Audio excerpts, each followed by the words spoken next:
வணக்கம் உறவுகளை. நாம் கடலில் கட்டி வச்சுருக்கு கச்சாலில் நீந்தக்கூடிய மீன்களை பாருங்கள். நாம் இதை இறைக்காகவும் தேவைப்படும் போது குழம்புக்காகவும் ஃப்ரெஷ்ஷாக உயிரோடு எடுத்து சமைக்கலாம். இறைக்காக உயிரிரையாக பயன்படுத்தி நாம் மீன்களை போட்டு வச்சுருக்கோம். இந்த மாதிரி பெரிய மீன்களை உயிரிரையாக பயன்படுத்துறது இல்லை, ஏன்னா மீன் இது. அப்புறம் ஒரு கட்டா மீனும் இருக்குது பாருங்கள், எல்லாமே உயிரோடு தான் இருக்குது.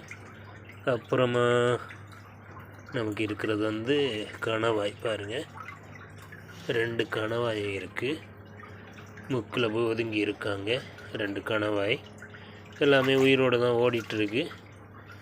ஒரு பெருசும் ஒரு சின்னது ஒன்று, 2 கணவாய் இருக்குது பாருங்க ஒருங்களே.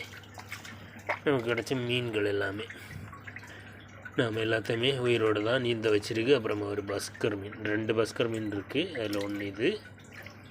அப்புறமா ஒரு அழுகை மீனும் இருக்குது பாருங்கள். அழுகை மீன் சரியாக புடி தர மாட்டேங்குது, ரொம்ப ஆக்டிவாக ஓடிட்டுருக்கு. கச்சால பிச்சிரும்னு தோணுது.